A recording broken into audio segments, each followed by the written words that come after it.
para sair com o máximo de força. Vamos lá, acelerando, saindo.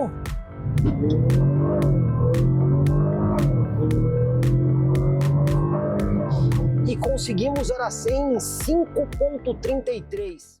Comprecar.com.br, o melhor classificado de automóveis da nossa região. Milhares de carros, motos e caminhões, todos anunciados com fotos. Acesse agora, comprecar.com.br. Classificados de automóveis é Comprecar.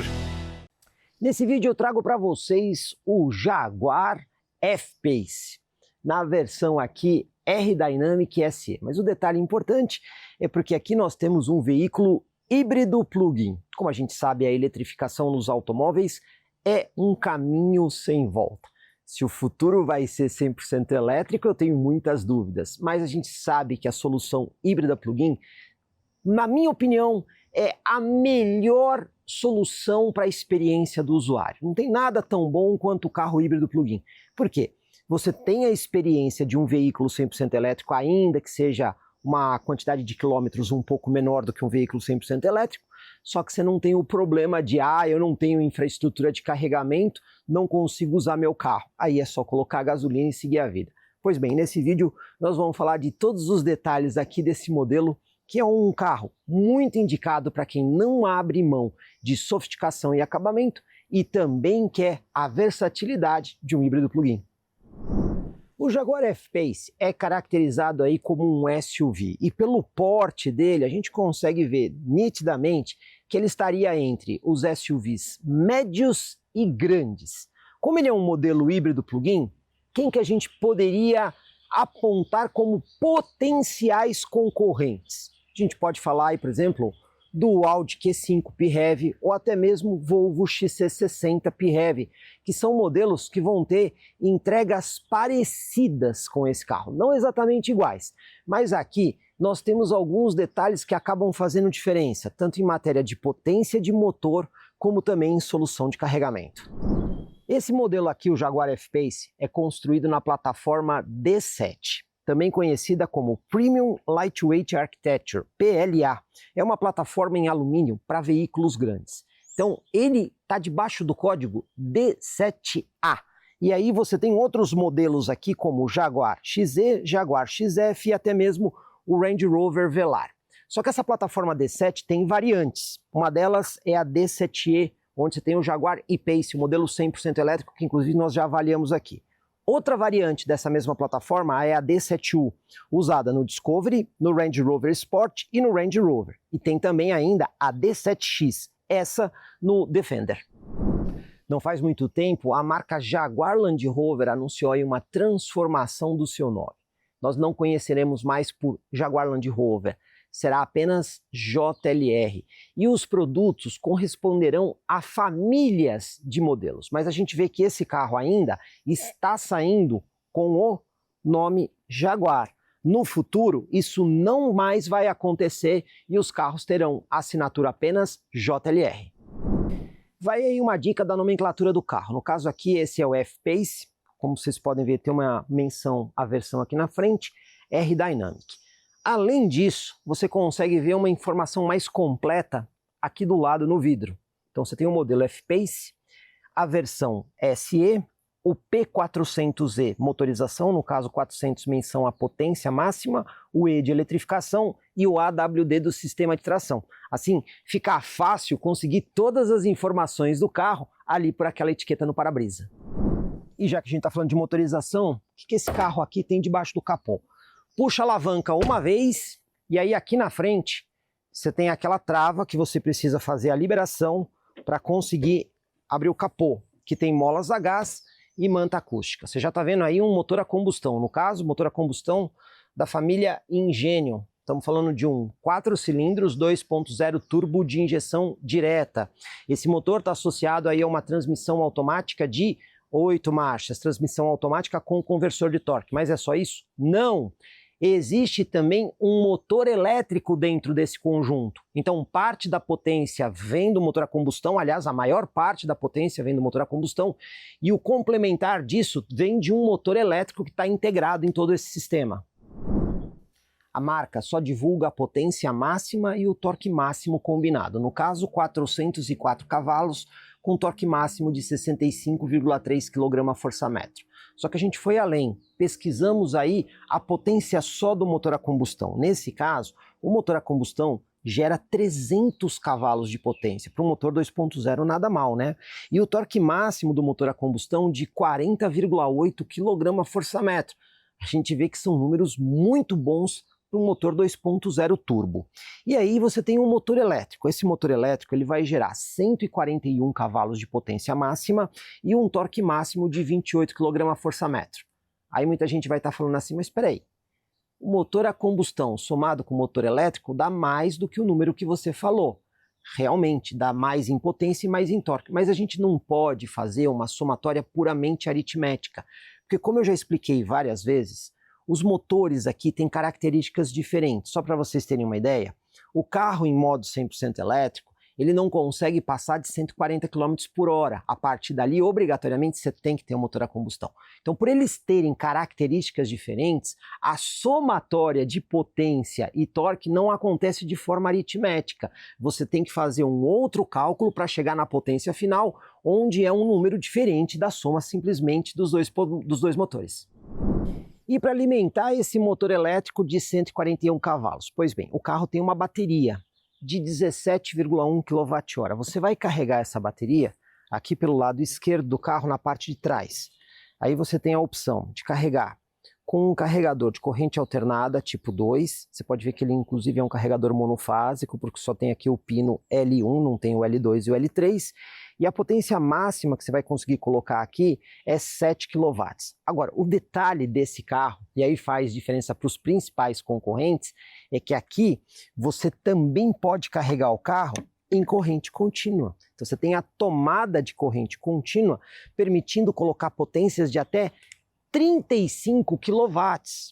Qual é a vantagem disso? Você está viajando com esse modelo.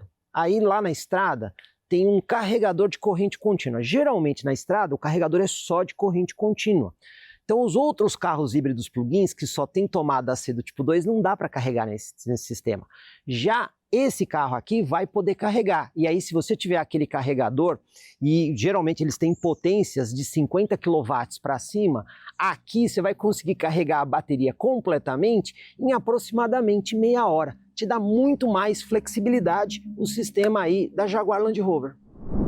Mas e se eu tiver que carregar no de corrente alternada, com uma potência máxima que entra de 7 kW, para carregar essa bateria de 17,1 kWh, você vai levar aproximadamente 2 horas e meia. E como é que fica a autonomia desse carro aqui na prática? Vamos primeiro falar do modo elétrico. No modo elétrico, esse carro pode fazer cerca aí de uns 40 a 45 km em modo 100% elétrico. Lembrando que isso vai mudar de acordo com a situação de utilização. Se você está na estrada, ele deve ter um consumo maior, andando menos. Se você está na cidade, aí ele pode até ter um consumo menor, andando um pouco mais, porque na cidade o carro 100% elétrico ou o sistema elétrico, ele gasta menos energia que na estrada. Na estrada você está mantendo a velocidade constante, o consumo é constante e aí a autonomia diminui. Então esse carro deve variar aí de uns 40 até uns 55, 60 km em modo elétrico. E no combustão? Bom, terminou a eletricidade, ele vai operar como um híbrido. Os números oficiais dizem que esse carro tem um consumo urbano de 7,9 km por litro e rodoviário de 9 km por litro. Com um tanque de 69 litros, é projetada uma autonomia urbana de 545 km e na rodovia de 621. Mas olha, pessoal, eu estou achando esses números de consumo aqui muito pessimistas. Nós vamos testar o carro para vocês, inclusive vou fazer um teste onde vou usar o carro em modo 100% elétrico, depois eu vou medir quanto que vai ser a média utilizando apenas o motor a combustão em modo híbrido. Eu acredito que esse carro tenha números melhores do que esses que estão aqui. Falando das assistências à condução, esse carro tem sistemas baseados em radar eletromagnético aqui atrás do símbolo e câmera ali no para-brisa. Com isso, o modelo vai ter controle de cruzeiro adaptativo com a função Stop and Go, aquela que você pode usar no trânsito pesado, que ele para completamente o veículo e reinicia o movimento automaticamente. Também sistema de permanência com centralização de faixa. Então é um sistema bastante completo. Nós vamos ver tudo isso na prática. Para as manobras em baixa velocidade, o modelo conta com câmera 360 graus. Então, além da câmera que tem aí na frente, existem mais duas sob os espelhos laterais e mais uma câmera traseira, que quando você vai fazer as manobras, ele coloca imagem na tela da central multimídia. Inclusive, permite que você escolha diferentes posições de câmera. Vou mostrar isso na prática. E o carro também tem 4 sensores ultrassônicos no para-choque dianteiro, mais 4 no para-choque traseiro e mais 2 sensores ultrassônicos de cada lado do veículo. Iluminação do carro toda feita em LED. Começando aqui pela iluminação de lanterna, que também é a assinatura do carro, e a luz de rodagem diurna. Aí nós temos aqui a iluminação de farol, do tipo projetor, que dá melhor definição luminosa. Farol alto, também do tipo projetor. E a luz de pisca em LED sequencial. Mas como vocês viram, não existe o farol auxiliar aqui na frente. E nem a função do farol auxiliar está disponível aqui no farol.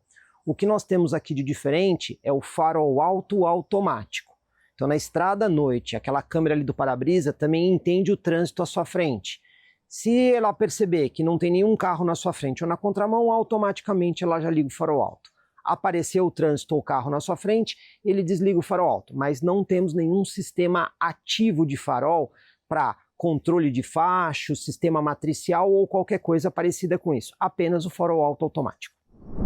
Falando da construção do carro, vamos começar por roda e pneu. Então aqui a gente tem uma roda em liga leve, aro 21 polegadas e o pneu é medida 2,65, você vê que ele é bastante largo, perfil 45. Claro que um carro como esse vai ter freio a disco nas 4 rodas. Em matéria de suspensão, lá na frente é uma suspensão duplo A, ou a famosa Double Wishbone. Uma suspensão bastante precisa porque ela permite que a roda suba e desça sem a inclinação do conjunto. Isso permite muito mais estabilidade, a gente normalmente vê isso em carros esportivos. E aqui atrás também uma suspensão totalmente independente, que a marca chama de Integral Link. Na prática é uma multilink mais sofisticada, por assim dizer. Bom, números para o uso no fora de estrada. Vamos começar lá na frente. O ângulo de entrada desse carro é de 22,5 graus. Aqui atrás o ângulo de saída é de 22,9. O ângulo central, aquele formado entre a base do pneu e o centro do carro e a base do pneu traseiro, de 19 graus. A altura livre em relação ao solo é de 213 milímetros, ou seja, 21,3 centímetros. E segundo a marca, a capacidade máxima de imersão desse carro, quando você vai atravessar área alagada, é de 500 milímetros. Eu disse anteriormente que a melhor experiência que um usuário pode ter é com um veículo híbrido plug-in. E a gente vê isso na prática em números. Por quê? A aceleração de 0 a 100 desse carro acontece em apenas 5,3 segundos. Se você comparar com outros veículos elétricos do mesmo porte desse carro aqui, você vai perceber que o número não vai mudar muita coisa. Mas na hora que a gente olha a velocidade máxima, aí muda bastante. Por quê? Aqui nós temos um veículo que vai até 240 km por hora. Já um veículo 100% elétrico, normalmente ele tem uma limitação de velocidade máxima.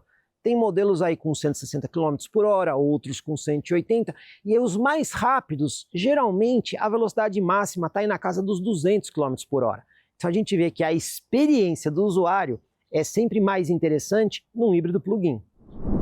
Aqui na parte traseira, começando pela iluminação, conjunto também totalmente iluminado em LED. O carro vai ter aí os 4 sensores de estacionamento e a câmera de ré. E para facilitar a vida, claro, né, o carro dessa faixa de preço vai ter que ter porta-malas com acionamento elétrico, tudo isso para acrescentar um pouco mais de conforto e comodidade.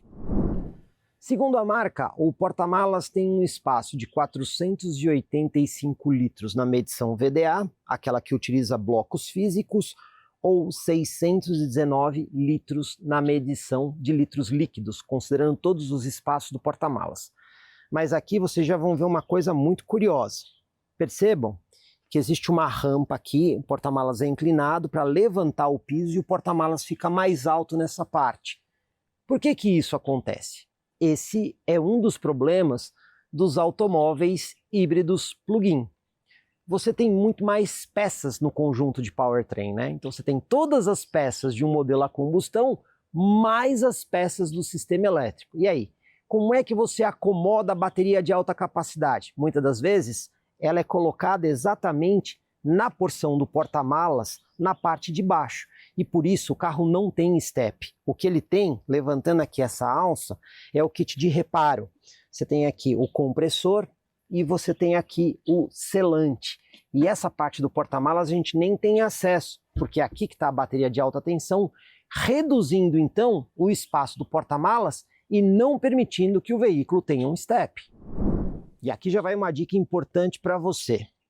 Tá vendo essa alçazinha laranja que tem aqui do lado, pessoal? Essa alçazinha ela existe para, se eventualmente o carregador ficar travado no veículo, quer seja o carregador de corrente alternada ou o carregador de corrente contínua, e você precisar fazer uma liberação de emergência do bocal do carregador, você vai puxar essa alavanquinha aqui para poder fazer o destravamento. E os recursos que esse porta-malas entrega? Tem coisa legal aqui. Essa redinha, para evitar que coisas pequenas fiquem rolando, e caso você queira usar todo o espaço, é só descer aqui e aí você pode colocar uma coisa mais larga aqui ou mais comprida, sem a rede atrapalhando. Desse lado aqui, a gente vê, ó, ganchinho aqui e mais esse outro aqui em cima. Tem também a iluminação em LED. Do outro lado, olha só, também tem ganchinho aqui, aqui, iluminação e mais uma tomadinha de 12 volts, por exemplo, para você ligar o compressor aí com o sistema de selante. Então a gente vê recursos bem pensados aqui no carro. Claro que vocês notaram essas duas bolsas aqui no porta-malas. Bom, nessa primeira bolsa aqui, nós vamos ter aí o carregador portátil que acompanha o modelo. Carregador para você ligar numa tomada convencional, só que ele não é tão potente assim, tá vendo? Ele tem aqui uma potência máxima de 1,9 kW. Então, usando esse carregador para completar a bateria elétrica do carro, você vai levar quase 10 horas usando esse carregador portátil. E tem uma outra sacolinha. Pois bem, essa outra aqui, você vai encontrar este cabo. E aí você vai falar, mas que cabo que é esse, né? Porque do lado de cá, a gente tem o conector normal de carregamento. E do outro lado, a gente tem um plug fêmea. Por que que acontece isso? Pessoal, existem alguns carregadores que não têm o cabo. Para quê? Para evitar roubo do cabo. Então, nesse tipo de carregador é que você vai usar esse cabo. Você vai conectar essa parte aqui no carregador e essa parte no cabo. No Brasil não é muito comum, eu já vi carregadores assim, mas na Europa é bastante comum esse tipo de carregador sem cabo. E se eu precisar levar volumes maiores no compartimento de bagagem, você pode retirar o tampão, inclusive ele está retirado aqui, e uma das possibilidades é rebater a parte central do banco. Isso inicialmente foi pensado para países onde as pessoas transportam frequentemente esquis para neve ou tacos de golfe. No Brasil, vai servir para você levar qualquer coisa mais comprida. E você também tem a possibilidade de rebater aqui os bancos por completo. No caso, aqui você vai rebater um lado e também tem aqui o rebatimento do outro lado. Uma coisa que a gente nota é que não chega a formar ali um conjunto completamente plano. Existe um desnível aqui. Isso porque, mais uma vez, né, a bateria do sistema híbrido plug-in que está aqui embaixo obriga o levantamento do piso do porta-malas, causando essa situação. Mas aí, segundo a marca, a gente tem aí um espaço de 1.299 litros na medição VDA ou 1.662 litros na medição de litros líquidos. Banco traseiro com 2,87 m no entre-eixos, não vai faltar espaço aqui dentro. E a gente percebe isso na prática.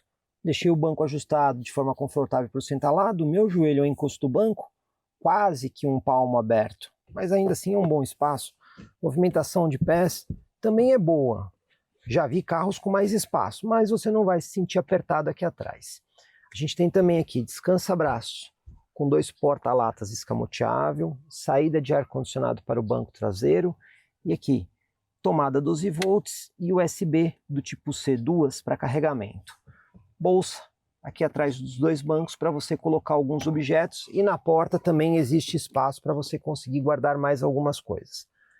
O espaço para a cabeça aqui também é muito bom. Você pode ver que tem o teto panorâmico, que tem a redinha que você pode comandar lá da frente para fechar.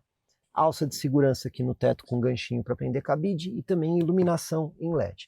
Conforto é muito bom para 2 pessoas, mas e se você tiver que colocar o terceiro passageiro aqui, né? Tem até o encosto de cabeça, tem o cinto de segurança, e esse não vai com muito conforto. Você pode ver aqui que tem um túnel traseiro bastante alto, e esse espaço aqui também é muito curto. Então quem senta aqui no meio, obrigatoriamente vai ter que colocar os pés nas laterais. Então o ideal de conforto nesse carro aqui são 4 pessoas. Uma coisa que o carro da Jaguar se destaca é qualidade de acabamento. E a gente vê isso já na porta. Ou você vai ter couro acolchoado, que você vai ter aqui em cima, aqui e aqui couro. Ou então material emborrachado. Não tem aquele plástico duro em parte nenhuma da porta. E aí você ainda tem esses materiais aqui que sugerem um acabamento bem mais nobre. E por falar em acabamento nobre, olha só, aqui são 3 memórias de banco. E o banco do passageiro da frente tem todos os ajustes iguais aos do motorista. Distância, altura, inclinação, inclinação do encosto, ajuste lombar, e aqui, esse botãozinho aqui, essa parte lateral do banco, ela aproxima ou afasta. E tudo isso com posição de memória. Mas lembrando, esse banco que vocês estão vendo aqui é um banco esportivo que é um opcional nesse carro. O acabamento dentro do carro é igualmente sofisticado, igual da porta. Então olhando aqui o painel, você vai ter couro aqui na parte superior, uma peça muito bem acabada aqui e novamente couro. E aqui o material emborrachado. O banco, no caso aqui é o banco Performance, que é o opcional. Ele é bem diferente dos outros, né? Porque ele tem essa pegada esportiva, você vê que tem um couro de qualidade aqui, o banco aqui tem esse furo aqui, ou seja, ele tem um desenho diferente. Pessoal, esse banco Performance é um opcional. O carro ainda tem 2 outras opções de banco, é o banco Sport com 2 tipos de acabamento de couro. Aqui, esse banco, por ser micro perfurado, ele também vai ter climatização. Então aqui no sistema de ar-condicionado, quando você aperta o botão, olha só, você tem 3 níveis de ventilação e 3 níveis de aquecimento do banco. Isso acontece não só para o banco do passageiro, mas também para o banco do motorista. Então, falando em matéria de acabamento, esse carro aqui é um verdadeiro show para quem valoriza isso. Aqui no centro, descansa braço acolchoado em couro, levantando, USB do tipo C, USB do tipo A e entrada para SIM card telefônico. E o porta-objeto é aveludado, tá vendo? Então, dependendo do que você coloca aqui, não vai ficar fazendo barulho chacoalhando. Você tem mais esse porta-objetos, uma tomada 12 volts, 2 porta-copos, esse espaço aqui é ideal para você colocar a chave do carro. E à frente da alavanca de câmbio você tem um carregador de celular por indução. E aqui na parte de baixo, você tem espaço para colocar mais algumas coisas. Não podem ser muito grandes, mas carteira, celular, caixinha de óculos vai caber aqui sem qualquer problema. Os controles que você tem aqui. Botão de partida, volume, esse aqui para emudecer o rádio de forma rápida, o câmbio, que inclusive quando você seleciona o drive, põe para trás, você pode ter aqui o modo Sport ou o modo normal, e aqui você vai ter alguns outros botões. Esse daqui, o controle de descida, esse para você escolher entre o modo 100% elétrico, o modo para proteger a bateria e não gastar, e o modo híbrido. E aqui o programa de estabilidade, que liga e desliga. Você também tem esse outro botão, que você vai escolher modos de condução. Então você tem aqui o modo Dynamic, o modo normal, aqui ó, modo dinâmico, esportivo. Você tem aí o modo normal, condução do dia a dia, o modo econômico e o modo de piso de baixa aderência. Inclusive quando você seleciona esse modo, ele pergunta se você quer ativar a saída com baixa tração.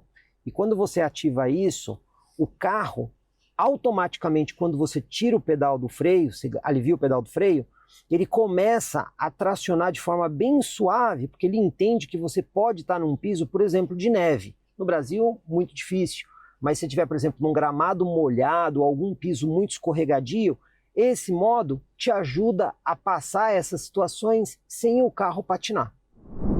Falando da central multimídia desse carro, você tem aqui a tela que ela fica um pouco descolada do conjunto de painel. E é uma central multimídia muito completa. A primeira coisa é que você tem mapa de GPS embarcado na tela da central multimídia. Então você não vai depender de sinal de celular para poder utilizar em regiões muito afastadas. A gente tem o botãozinho Home aqui. Essas telas iniciais aqui você pode eventualmente editá-las. Então você pode vir aqui e escolher quais são as funções que você quer e a ordem que você quer das funções. Você tem o mapa de GPS, função do telefone. Aqui você tem um menu da parte elétrica do carro que mostra o status da bateria em porcentagem, a autonomia estimada. Aqui no menu de energia ele mostra como está se comportando o sistema. No caso agora o motor a combustão está ligado, fazendo um pequeno carregamento da bateria, te mostra tanto a autonomia do modo EV como a autonomia total. E aqui você ainda pode colocar o carro nos modos que você escolhe, né? Se você quer o modo de proteção da bateria, para ele não gastar bateria, o modo híbrido e o modo EV. Novamente aqui na tela Home, esse menu é interessante porque ele te mostra o que está consumindo no carro. Então eu estou com o ar-condicionado ligado, tá vendo? Ele indica aqui que eu tenho um consumo do ar-condicionado. Se eu ligar o desembaçador traseiro, também. Se eu ligar a climatização do banco, olha só, mais uma vez, ele coloca ali todos os itens que estão impactando no consumo do carro, ele tem condição de colocar aí o quanto que está sendo impactado. Você também tem aqui na central multimídia fonte de áudio e esse daqui que te dá um relatório de como está a sua condução. É bem interessante isso, porque aí ele te ajuda a dirigir de forma mais eficiente. Bom, esses são os menus principais da central, mas se você apertar aqui, você vai entrar em funções um pouco mais avançadas. Então você vai ter aqui, por exemplo, configuração dos assentos. Outra opção que você tem nesse menu é a parte de controle de temperatura, né? Então, além dos controles do ar-condicionado que ficam aqui embaixo, digital e automático de dupla zona, você tem algumas opções de direcionamento através dessa tela. Novamente, você tem aqui uma informação, é aquela informação dos dados de como você está dirigindo. Você tem o Dynamic Eye, que você consegue configurar como é que você quer o modo esportivo do carro. Então você pode ligar aqui opções para deixar ele mais ajustado ao seu gosto. Tem um cronômetro de tempo de volta, se você estiver no autódromo, e ainda o medidor de força G. Também nesse menu você vai ter, por exemplo, aqui um menu de saída de baixa tração, acionado diretamente pela tela da central multimídia, instruindo aí você como você vai fazer o procedimento. E por fim, esse menu aqui, que você consegue ligar as câmeras a qualquer momento. Então não importa onde você esteja, em que tela que você esteja usando, você tem aqui esta função. E aí você tem aqui a opção 3D, que você consegue, olha que legal, girar o carro, interessante, né? Você escolhe diferentes posições aqui do sistema 3D, ou então você tem aqui na tela, onde você pode escolher uma visão grande angular, sem distorção, visão dianteira grande angular, sem distorção, e alguns pontos pré-estabelecidos fixos das câmeras 360 graus. Claro que isso ajuda aí muito na hora de manobrar o carro. Volante. Uma coisa legal nesse carro é que ele vai ter aqui ajuste elétrico de profundidade e altura, e isso aqui está indexado nas 3 posições de memória que você tem aqui do lado. Outra coisa interessante, tá vendo os pedal shifts aqui atrás do volante? Olha só. Não são de plástico, pessoal. Eles são de alumínio, né? Então isso é uma coisa que você não vê nos outros carros, um pedal shift de alumínio que tem aí um toque muito mais agradável do que o plástico. E aqui você tem uns comandos touch para ligar os sistemas de assistência à condução, permanência de faixa, o controle de cruzeiro adaptativo, limitador de velocidade. Aqui para você interagir com os sistemas de assistência à condução do motorista e também funções do computador de bordo e da central multimídia. O Jaguar F-Pace é um carro conectado, ele já vem com uma linha embarcada de fábrica que permite que você use um aplicativo, esse aqui o Jaguar Remote, para interagir com o carro. Então, através do seu smartphone, você se comunica usando a sua conexão de dados com o servidor se comunica com o carro usando a linha, e te dá o status do que está acontecendo. Por exemplo, agora eu estou aqui dentro do carro, o carro está ligado, o ar-condicionado está ligado, e vamos ver se eu tenho as informações corretas. Primeiro, se eu quiser aqui a localização do carro, sim, o carro está nessa localização e está correto. Se eu quiser a autonomia do carro, está dizendo aqui ó, que o carro tem 6 km em modo elétrico, 18% de bateria e 205 no total. Se a gente olhar aqui na tela da central multimídia, exatamente a mesma informação. 205, 6 km em modo elétrico. Se a gente pegar aqui a porcentagem da bateria, 18%. Então essas informações todas aqui estão em tempo real. E o detalhe, tá vendo aqui? Segurança, dirigindo. Por quê? Porque eu estou dentro do carro e o carro está ligado. Então ele tem a informação de que eu estou com o veículo ligado. Inclusive, se eu vier aqui na parte de comandos remotos, ele não vai habilitar os comandos, porque ó, veículo em uso. E os comandos remotos ficam indisponíveis. Então vamos fazer o seguinte. Vamos voltar aqui na tela inicial. Ó, eu vou desligar o veículo. O veículo já não está mais ligado. A chave está aqui, vou deixar ela aqui embaixo. E olha só. Ele já atualizou para segurança destravado. Se eu vier aqui nos itens de controle remoto, ele vai pedir um PIN ou uma senha. No caso, eu já tenho aqui acesso aos controles de travamento, bip flash e informação do carregamento. O carro não está carregando agora. Então vamos ver se ele tranca o carro. Status da porta está destrancado. Aqui ó, destravado, portas fechadas, janelas, capô, está tudo fechado, apenas o carro está destrancado. Então no comando remoto, eu vou vir aqui em travamento e vou mandar trancar o carro. Pessoal, a chave do carro está aqui, hein? Para não haver nenhuma dúvida de que é o comando remoto que vai trancar o carro. Então, olha só. Mandei trancar o carro.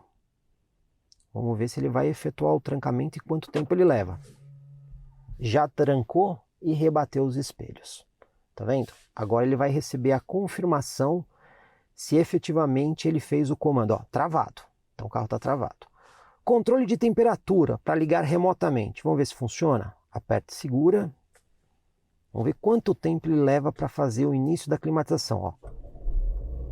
Já deu a partida no carro e já começou o processo de climatização aqui dentro.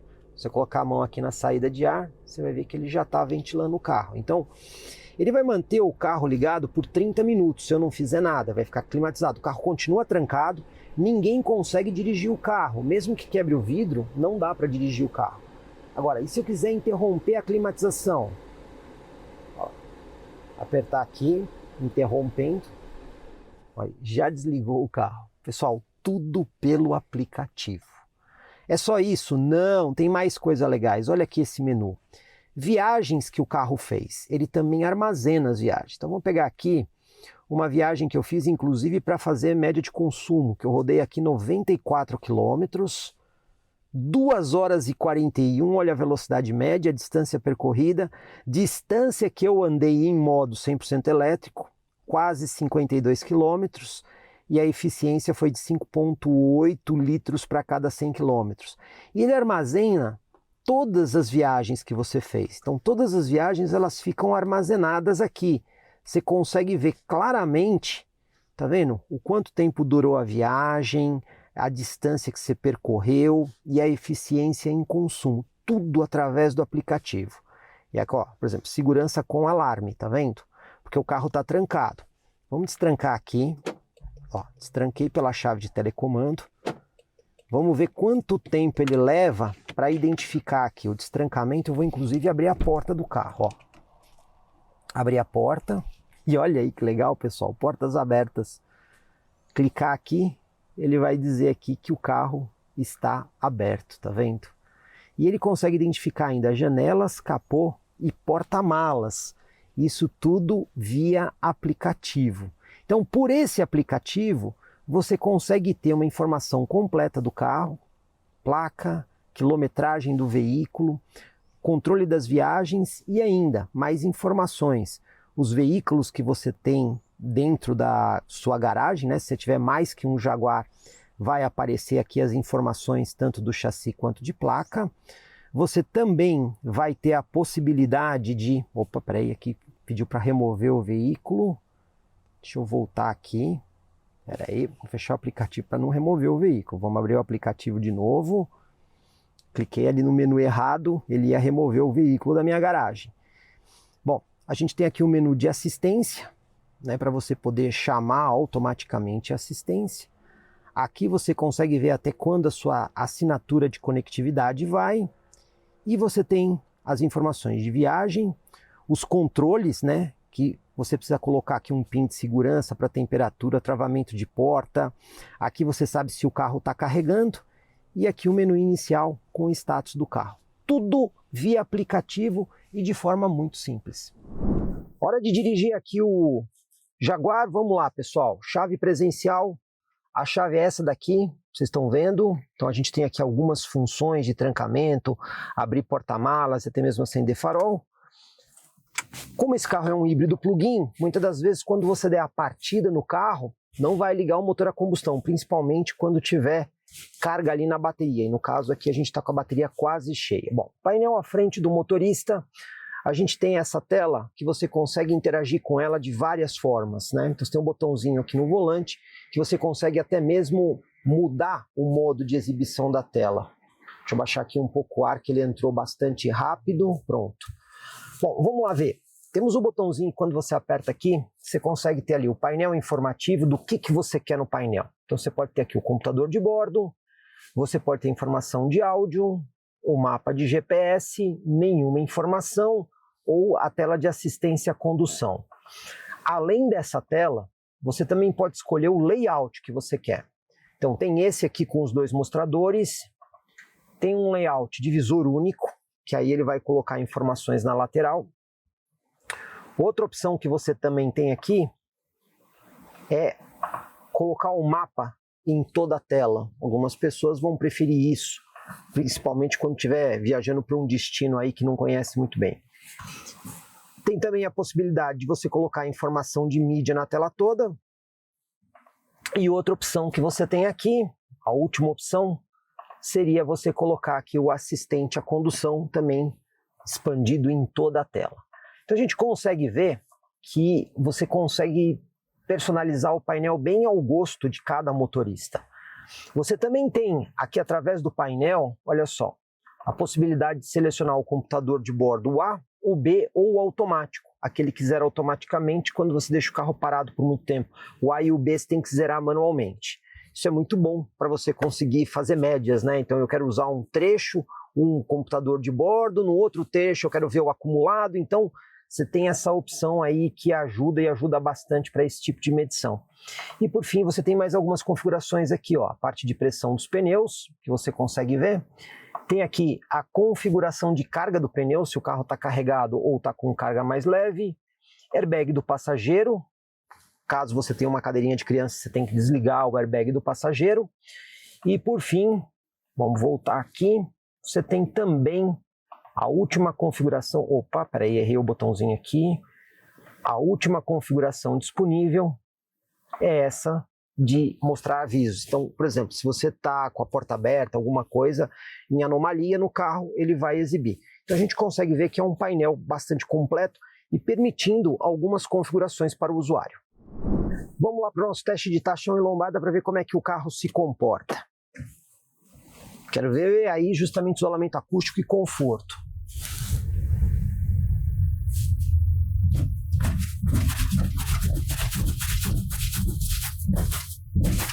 Bom, a suspensão não é tão macia. Você percebe que você sente bastante aqui dentro o tachão.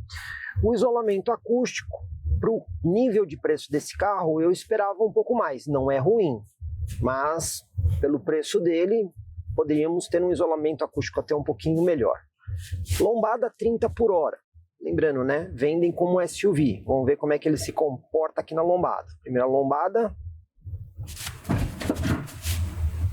Não teve problema para suspensão. Escutei um pouquinho de barulho lá atrás, mas pode ser as coisas que ficam ali soltas, as bolsas, coisas do tipo, o tampão.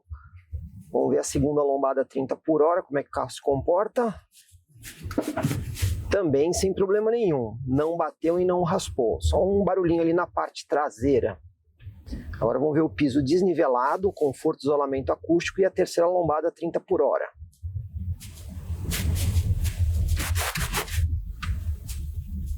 Aqui o isolamento acústico já se mostra bem mais eficiente. Terceira lombada 30. Também passou sem bater e nem raspar. Vamos ver quarta e última lombada, como é que o carro vai passar.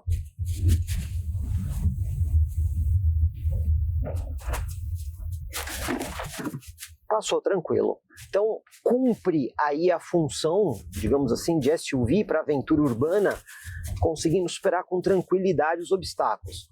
Só a suspensão, que ela tende a ser um pouquinho mais dura, talvez até pela pegada de esportividade que esse carro tem. Agora, aqui para manobra de fim de rua, a gente tem a câmera 360 graus. Vamos ligar aqui a câmera. Pois bem, a gente tem várias opções aqui, né? Então a gente pode colocar aqui a dianteira com a linha de guia, pode colocar a grande angular, pode colocar também a traseira, grande angular, traseira com linha de guia.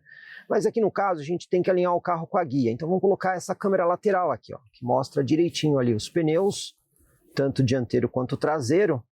E, ó, tem até uma linha ali amarela que mostra o... Olha que legal, que prático para alinhar ali com a guia. Olha aí. A linha, inclusive, quando eu viro o volante, a linha vai para um lado e vai para o outro, né? Então, ó, o carro está alinhadinho direitinho ali com a guia. Vou mudar com outra imagem aqui, ó. Vamos colocar uma imagem assim, uma 3/4 traseira, até o nosso ponto de referência. Virar o volante, vamos ver as voltas. Uma volta e 1/4. O volante bastante leve para virar. O carro ali com a carroceria transparente, mostrando o caminho que a gente está fazendo. Ó, o sensor de estacionamento dianteiro já identificou ali os obstáculos. Ainda não encostou o pneu na guia. Vamos um pouquinho mais. Agora sim, o pneu encostou na guia. A gente pode até colocar essa imagem aqui, que a gente consegue ver, olha ali, o pneu na guia. Então agora vamos engatar ré, para poder desvirar o volante com segurança. Muito boa a câmera. O sistema de câmeras do carro é realmente muito bom. Olha aí que legal, a gente consegue ver. Vou colocar nessa daqui que a gente consegue ver tudo que está em volta muito bem. Além da câmera superior, né? Vamos ver o espaço que ele vai ocupar aqui. E olha, ocupou bastante espaço da rua, né? Se a gente olhar ali para frente, vou passar aqui para a câmera dianteira sem distorção. Olha aí, vocês veem que a gente saiu aqui do centro bem para a esquerda, quase um tamanho de picape média, o espaço que você precisa para virar o carro.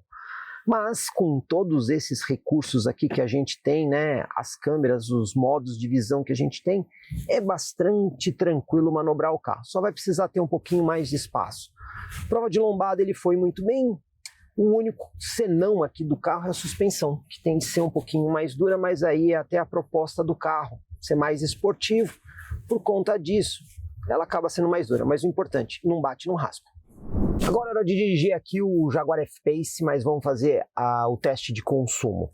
O carro está completamente carregado agora. A gente vê aqui 100% de bateria, o tanque está um pouquinho abaixo de 1/4. Mas como é que a gente vai fazer as medições? Pois bem, o computador de bordo desse carro tem 3 opções. Essa que vocês estão vendo aí, viagem alto, aqui em cima, ele zera automaticamente quando você para o carro por algum tempo. Então, como a gente acabou de ligar o carro, ele está zerado. Mas você também tem algumas outras opções de computador de bordo. Você pode vir aqui, por exemplo, seleção de viagem. Você vai ter aqui o Viagem A. Esse Viagem A, ele só vai zerar quando eu quiser. No caso, ele está completamente zerado. Você também tem aqui o Viagem B. Inclusive, ele está com a informação desde o momento que eu peguei o carro. Então, no Viagem B, eu já rodei ali, ó, você pode ver 136 km, com uma média de 18,8 km por litro. Justamente é esse consumo que você está vendo aqui. Então a gente teve uma média muito boa, porque o carro usou parte de eletricidade e parte do modo a combustão. Então eu vou zerar o Viagem B também, eu vou deixar todos os marcadores zerados e eu vou fazer uma viagem agora até São Paulo, onde a gente vai ter aqui no carro agora uma autonomia em modo elétrico. Essa autonomia em modo elétrico, ele deve projetar alguma coisa aí na casa de aproximadamente uns 40, 50 quilômetros, ó, 56 quilômetros. Mas a gente vai dirigir primeiro o carro na estrada, vamos ver em que momento que acaba a energia e depois começa o motor a combustão. Então eu vou ter uma média só de energia e depois uma média total de viagem. Vocês estão vendo que aqui está escrito Save. Por quê? No botãozinho aqui do console, você pode escolher entre o carro funcionar em modo híbrido, modo EV 100% elétrico, ou Save para ele preservar a bateria e não usar a bateria, só usar o modo a combustão. No caso agora eu vou colocar o carro em modo EV porque eu quero conferir exatamente a autonomia em modo elétrico. Como a gente faz para saber que o carro está em modo 100% elétrico? Várias maneiras. Primeiro pelo painel. Vocês podem ver que o conta-giros aqui está no zero, então o motor a combustão não está funcionando. Eu já rodei aí 5 km, você vê que já consumiu um pouco da bateria. Afinal, essa bateria não é tão grande assim, é uma bateria de 17 kWh. Você também consegue conferir essas informações pela tela da central multimídia. Você clica aqui em Home e vem nesse menu aqui, EV. Nesse menu, além de ter informação detalhada da porcentagem da bateria, quando você põe aqui no menu Energia, você consegue ver que o carro está no modo EV, lá em cima, selecionado, e aqui eu tenho só a indicação em cor azul, significa que ele está usando apenas a bateria. Se por qualquer motivo eu parar de acelerar, ele recupera a energia para a bateria, ele faz uma recuperação pequena, mas faz essa recuperação.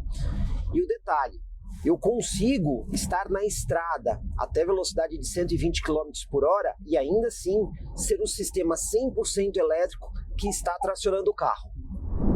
E olha só, pessoal, tô aqui na estrada subindo uma clive aqui na Castelo Branco. Mesmo o veículo estando em modo EV, o que ele fez aqui? Ele acionou o motor a combustão. Eu nem estou numa velocidade assim tão alta, 70 km por hora, mas momentaneamente ele fez o acionamento do motor a combustão. Por que ele fez isso se eu forcei o modo EV? Possivelmente o carro identificou que eu comecei a gastar muita bateria. Afinal, subida demanda mais do carro. E aí ele fez esse acionamento do motor a combustão. Mas foi um período bem curtinho. Agora já estou novamente aqui numa velocidade de 110 km por hora. A estrada já nivelou, inclusive vou começar uma descida. Ele já voltou para o modo 100% elétrico. Então é interessante observar isso, que mesmo forçando o modo 100% elétrico, em algumas situações ele liga o motor a combustão. Aqui também temos um sistema de assistência à condução bastante completo e com botões rápidos para você conseguir interagir com ele. No volante, do lado esquerdo, tem um ícone aqui de um carrinho no círculo, que quando você aperta, você consegue alternar entre assistência de condução personalizada, baixa ou alta. Então, ele vai interferir não só na assistência, mas nos alertas que o carro tem. No caso, eu vou deixar aqui na assistência de condução alta. E aqui no volante, do lado direito, na parte de baixo, tem também um outro botão para você ligar e desligar o sistema de permanência de faixa.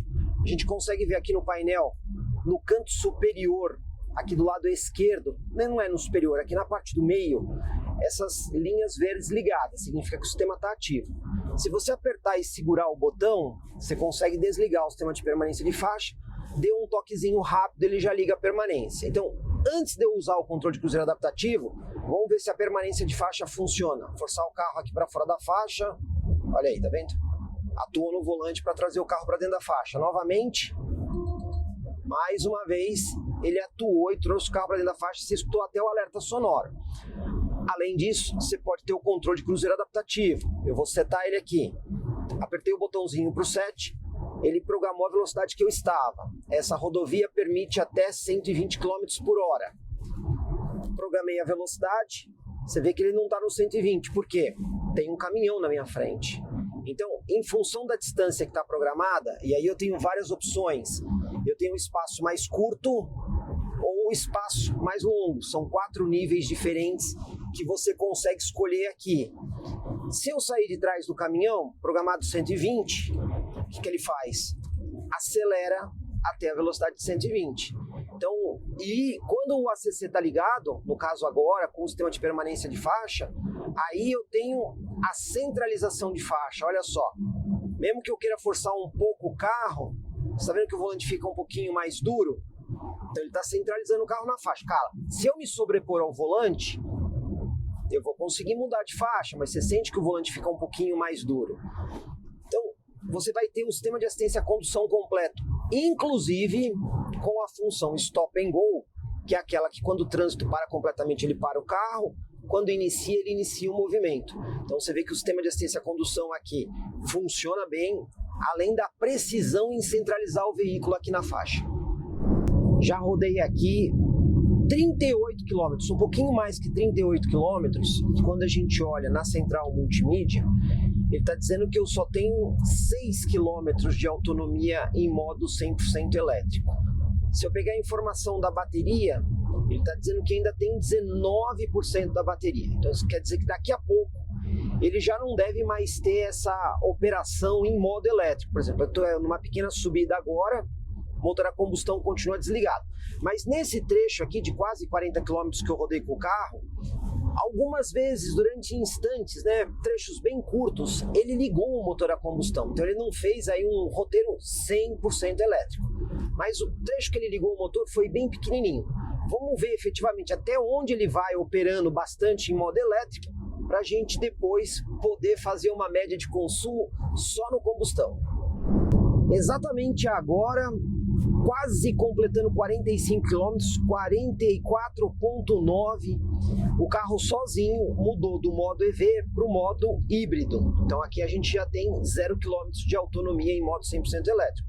Então a gente vê que conseguimos fazer aí 45 km efetivamente aí usando esse modo prioritariamente elétrico. Então agora ele vai começar a funcionar como um híbrido, né? Apesar do motor a combustão ter ligado, a gente vê pela central multimídia que ele está ligado, existem momentos onde o motor pode ficar desligado. Estou aqui numa pequena descida na Castelo Branco, ó. Se eu tirar o pé do acelerador, vamos ver se ele desliga o motor a combustão. Olha lá, desligou o motor a combustão e está recuperando energia para a bateria. Então nas descidas ele faz isso. Está no modo híbrido, desliga o motor a combustão, usa o sistema elétrico, recupera um pouco de energia, o carro está parado, fica em modo elétrico, ou seja, opera como um híbrido. Então agora eu tenho um computador de bordo A e B. Eu vou pegar o computador de bordo A e vou zerar ele. Para quê? Para ter a média do modo híbrido. E o viagem B vai ser o combinado, né, dos 45 no modo elétrico, mais o trecho que eu vou fazer no combustão. Então vamos comparar a média só em modo híbrido com a média combinada. Agora olha só, estou aqui no trânsito pesado da Castelo Branco e usando o controle de cruzeiro adaptativo com a função Stop and Go, sem precisar frear, acelerar o carro. Ele faz isso automaticamente, além de manter o carro centralizado na faixa. Mas vamos ver a média do modo puramente híbrido, que é essa aí que está no painel. Mesmo nesse trânsito pesado de Parianda, aqui onde um carro a combustão desse tamanho seguramente faria aí uns 6, 7 km por litro, esse daqui está fazendo 14,3. Por que acontece isso, né?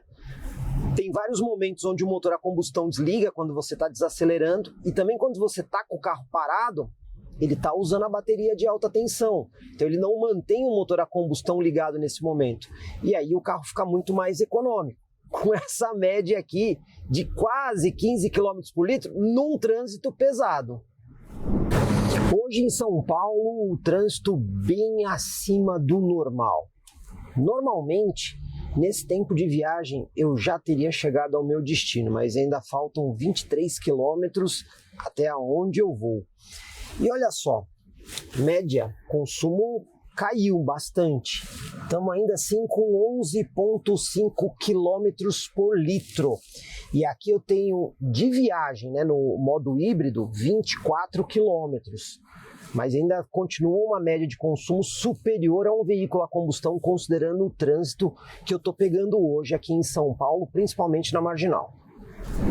A título de curiosidade, se a gente pegar o acumulado total, que a gente teve a parte elétrica mais o trânsito, aí foram percorridos 71 quilômetros e tem uma média de 27,3 km por litro. Então você consegue ver que o carro híbrido plug-in, né, quando você carrega a bateria, ele é extremamente eficiente, com uma média fantástica. Mas vamos ver lá no destino qual vai ser a média total e só do trecho em modo híbrido.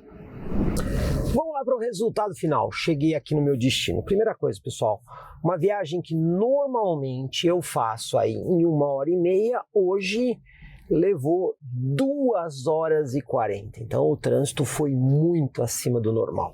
Mas olhando aqui pela tela da central multimídia, essa informação é o do total da viagem. A gente teve uma boa pontuação, ó, pontuação da condução 95%. Então vejam que eu dirigi de forma eficiente, né? Não abusei. Velocidade média foi de 38 km por hora, bastante trânsito. Mas ainda assim, a média total, considerando a parte elétrica do carro, deu 17,3 km por litro. Eu arrisco dizer que um modelo a combustão desse tamanho, nesse percurso aqui, com essa condição de viagem, ficaria ali na casa dos 7 km por litro tranquilamente. Aqui fez 17,2. Foram 94 km percorridos. Mas quando a gente olha aqui no painel à frente do motorista, aí eu tô com o computador de bordo apenas do trecho híbrido, né? Quando acabou a eletricidade, eu fiz aí a marcação. Nesse caso foram 47,3 km percorridos e a gente teve aí uma média de 9,4 km por litro. Mais uma vez, uma média acima do que seria de um modelo puramente a combustão. Então a gente consegue ver que o sistema é eficiente, mas para você atingir aquelas médias sensacionais como essa aqui de 17 km por litro, certamente você tem que sempre usar a bateria como apoio, deixando o carro carregando à noite ou antes da viagem. Segundo a Jaguar, esse carro tem uma tração AWD que faz o gerenciamento automático. Ela não é uma integral permanente, pode variar a tração entre os eixos. Perguntei para a Jaguar se chega a desconectar completamente um ou outro eixo. Segundo eles, não, mas a variação ela pode ser bastante flexível. Eles chamam essa tração de Intelligent Driveline Dynamics. Então, aqui nós temos uma tela na central multimídia que mostra como a tração está sendo usada. Eles me explicaram que a tração é prioritariamente traseira e o carro faz a distribuição entre os eixos mediante a demanda. Também me disseram que, dependendo da situação, ele pode transferir até 100% do torque para o eixo dianteiro ou para o eixo traseiro, de acordo com a utilização. Agora, nós vamos para a estrada, vamos aproveitar aqui para ver como é que acontece a resposta da tração aqui pela tela da central multimídia. Mas um detalhe muito importante, né? Esse carro aqui, ele tem um motor elétrico entre a transmissão e o motor a combustão, ou seja, em todas as situações, o carro sempre tem tração integral, quer ele esteja em modo a combustão ou em modo 100% elétrico. Pegando aqui o acesso da rodovia, inclusive vou colocar o carro aqui no modo EV. Vamos acelerar para ver o que acontece aqui no gráfico de tração. Olha só. Ele está mostrando para mim aqui que ele está com toda a tração ligada atrás e variando um pouco no eixo dianteiro. O que condiz exatamente com o que o pessoal da Jaguar informou, né? Que ele faz a demanda da necessidade de acordo com aquilo que você precisa. Afinal, quando você está em velocidade constante, mantendo uma velocidade, até mesmo numa descida, você tem necessidade de tração dos dois eixos? Certamente não, né? Porque você está jogando energia fora sem ter necessidade de estar tracionando aquele eixo naquele momento. E a gente percebe isso aqui, ó. No caso, eu tirei o pé do acelerador, ó. Ele não está indicando nenhuma tração no eixo dianteiro. Eu não sei se a gente vai conseguir ver em algum momento tração só na dianteira sem na traseira. Pelo menos por esse gráfico aqui. A Jaguar diz que isso é possível, mas vamos ver se a gente consegue de alguma forma simular isso. Outra coisa, eu estou com o carro em modo 100% elétrico. A gente percebe que o motor a combustão agora está desligado, justamente porque não tem giro ali, né? Até qual velocidade que o carro consegue ir só usando o sistema elétrico? A gente sabe que nesses carros grandes, híbridos, plug-ins, geralmente ele tem uma velocidade máxima. A gente já viu isso em Q5 PHEV, já viu em XC60 da Volvo PHEV também. Então, aqui, nesse momento, eu já cheguei aqui na velocidade que é permitida na estrada, 120 km por hora, e ele continua aqui em modo 100% elétrico. Vamos ver se a gente consegue um pouquinho mais de espaço aqui para poder testar até onde vai o 100% elétrico. Bora lá para o 0 a 100.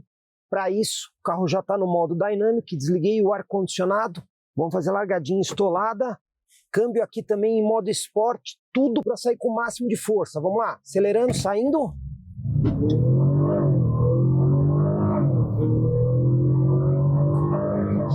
E conseguimos 0 a 100 em 5,33, o número informado pela marca.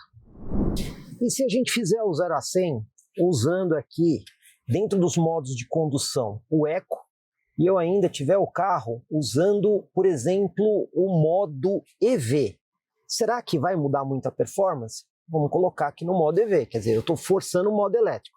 Será que ele vai ficar no modo elétrico, ainda mais no modo Eco? Vamos lá, vamos ver o que vai acontecer. Vamos posicionar aqui o carro.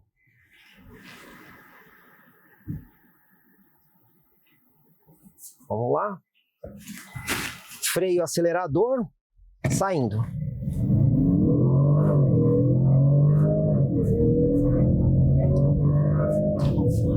O 0 a 100 foi um pouquinho mais lento, 5,43. Bom, a gente já viu que quando acelera o carro, mesmo ele estando no modo EV, acelera para valer, ele entra o motor a combustão. Agora que a estrada está um pouquinho mais livre, vamos ver até que velocidade eu consigo chegar em modo 100% elétrico. Olha só, estou ganhando velocidade, o carro ainda está com o motor a combustão desligado. Vamos ver, ó, já cheguei aqui a 150 por hora, agora ele já ligou lá o motor a combustão. Tá vendo, pessoal? Então assim, a gente não consegue ir o tempo todo em modo elétrico. O que me parece é que aqui na casa dos 130, 140 km por hora, quando ele percebe que o motor elétrico já não consegue alimentar bem, ele liga o motor a combustão para apoiar o sistema e não degradar tanto assim ou tão rápido a bateria. Agora, hora de voltar de São Paulo para Itu. O carro está praticamente sem bateria nenhuma, 2%, indicando 0 km de autonomia. Quando a gente vem aqui na energia, e a gente põe aqui o I para dizer o que cada modo faz, se a gente vier aqui no modo Save, ele diz que ele protege a bateria, no caso, a carga que você tem para poder usar depois. Porém, ele diz o seguinte, se o nível da bateria estiver baixo, a carga aumentará quando as condições de condução permitirem. Então a gente está entendendo que o sistema vai carregar a bateria. Mais uma vez, a gente tem aqui, nesse momento, olhando na bateria, 2%. Então eu vou colocar aqui no Save, já zerei ali o computador de bordo, vocês podem ver que está tudo zerado. Vamos dirigir de São Paulo para Itu e vamos ver se o carro vai efetivamente carregar a bateria e qual vai ser o consumo agora nesse trecho, se ele eventualmente carregar. Resultado da viagem, cheguei aqui na base em Itu, olha só, 10 km por litro em 75 km percorridos. Mas vamos ver como é que foi a condução. Aqui a gente consegue ver o resultado. Pontuação 79%. Foi ruim? Não. Poderia ser melhor? Com certeza. A gente teve aqui uma média horária de 66 km por hora. Mas o que a gente quer saber é, carregou a bateria do carro? Vamos conferir. Então, acessando aqui a informação, 17%. Sim, ele carregou a bateria. Mas aí vem o grande lance. Pessoal, como é que carregou a bateria? Foi o motor a combustão que carregou a bateria? Posso afirmar para vocês que não. Nesse carro não acontece, por exemplo, como o Volvo XC60 ou XC90, que o motor a combustão carrega a bateria. Então, como é que a bateria chegou nessa mágica aqui de 16%? Muito simples. Toda vez que eu desacelerava o carro, estava na estrada, tirava o pé do acelerador, que ele recuperava energia para a bateria. Então, o que o sistema Save faz? Ele recupera essa energia para a bateria, porém, quando você acelera o carro, ele não usa a energia da bateria, ele deixa a energia guardada. Aí ele liga o motor a combustão, por isso que ele não foi tão eficiente fazendo 10 km por litro. Então, é um carregamento? Sim, é um carregamento, mas é um meio carregamento. De toda forma, numa viagem muito longa, talvez aí uma viagem de uns 400, 500 quilômetros, a gente conseguisse chegar aí talvez em uns 70%, 80% da bateria, mas isso teria que ser testado. De toda forma, o sistema não carrega na prática, ele apenas faz o carregamento quando ele tem a recuperação de energia que você não está acelerando. Agora vamos testar o tempo de carregamento. Vamos conferir aqui a bateria, ela está com 15% da capacidade, prevendo ali só 5 km em modo EV, ou modo 100% elétrico. Vamos colocar aqui no nosso carregador de 7 kW para ver quanto tempo que vai levar para carregar e o quanto esse carro aceita efetivamente de potência. Carro já conectado no carregador, vamos conferir aqui a potência que está chegando. Pegando a informação, 6,7 kW. Então confere aí com a informação que a marca deu. E vamos ver quanto tempo está levando para fazer o carregamento completo da bateria. Olha aí, agora em 19%, aproximadamente 2 horas e 20. Então a gente deve estimar que para um carregamento de 100%, seriam necessários aí cerca de 3 horas utilizando essa potência. E para liberar a tomada aqui do carregador, como é que faz? Imagine que você precisa sair e o carro não carregou completamente. A tomada aqui fica presa. Então você vai apertar aqui o botão para destrancar o carro e ele vai fazer a liberação da tomada. Se houver algum problema com esse processo, é só usar aquela liberação de emergência que fica lá dentro do porta-malas. E aqui já na conclusão do vídeo, mas vamos falar sobre média de consumo, afinal temos aqui um híbrido plug-in. Lá no começo do vídeo eu falei que o número do Inmetro para uso na cidade era de 7,9 e na estrada de 9 km por litro. Esse consumo do Inmetro aqui é considerando o carro sem o apoio da bateria elétrica. É como se a bateria tivesse zerada e aí você faz o teste. Nós fizemos o teste nessa condição e o número que a gente conseguiu foi melhor do que o do Inmetro. Porque ele fala 9 na estrada, a gente conseguiu 9,4. Só que se você olhar também na tabela do Inmetro, esse carro vai ter um outro número, que é o consumo por litro equivalente, né? Então ele vai pegar a energia, vai fazer uma conversão e vai fazer um paralelo, como quilômetro por litro equivalente. Daí, nesse caso, ele vai ter uma equivalência de 19,7 km por litro equivalente na cidade e 21,2 por quilômetro-litro equivalente na estrada. Bom, nas nossas medições, quando a gente fez aquele acumulado total da viagem, né, usando uma parte do carro elétrico e a outra parte a combustão dentro do trânsito, a gente conseguiu uma média superior a 17 km por litro. Só que daí tudo depende do trecho que você está fazendo. Porque como o carro anda aproximadamente 45 km em modo 100% elétrico, se você usar um trecho, por exemplo, de 55 km, a média vai ser maravilhosa. Por quê? Você usou muito tempo no elétrico e pouco tempo no combustão. Porém, se você fizer uma viagem de 500 km, e aí o que acontece? Você usou apenas 45 em modo elétrico e o resto tudo em combustão, aí o número já vai ser bem mais baixo. Então, tudo depende de como você vai utilizar o carro. E o preço do F-Pace R-Dynamic SE P400e? Pois bem, no momento da gravação desse vídeo, a tabela do carro, já no modelo 2025, R$640 mil. A gente sabe que não é um modelo barato, mas isso se deve a algumas coisas. Primeiro, esse carro é produzido na Inglaterra, e a moeda da Inglaterra é a Libra, que é mais cara que o euro e mais cara que o dólar. Então, na hora de exportar, não tem muito milagre. A gente sabe que o custo de produção industrial na Inglaterra não é barato. E tem mais. A JLR, né, a antiga Jaguar Land Rover, tem um posicionamento de marca de alto luxo. Ponto parágrafo. Isso já foi dito várias vezes pelos diretores da marca. Então não é uma marca de alto volume, é uma marca muito segmentada. E aí o carro acaba tendo o seu preço. Então não dá para você fazer muito aquela relação de custo-benefício, porque aqui está envolvido outros fatores que não é simplesmente o produto, mas sim essa coisa do alto luxo. Portanto, é uma marca para quem pode pagar para ter um carro dessa marca. E como a gente viu, ele tem algumas coisas que são bem diferentes, a exemplo do excelente acabamento interno, mas definitivamente não é um carro para todo mundo. Comprecar é ideal para quem quer vender, Comprecar é ideal para quem quer comprar. Se precisou vender ou comprar, acesse hoje mesmo Comprecar. Acesse comprecar.com.br. Comprecar.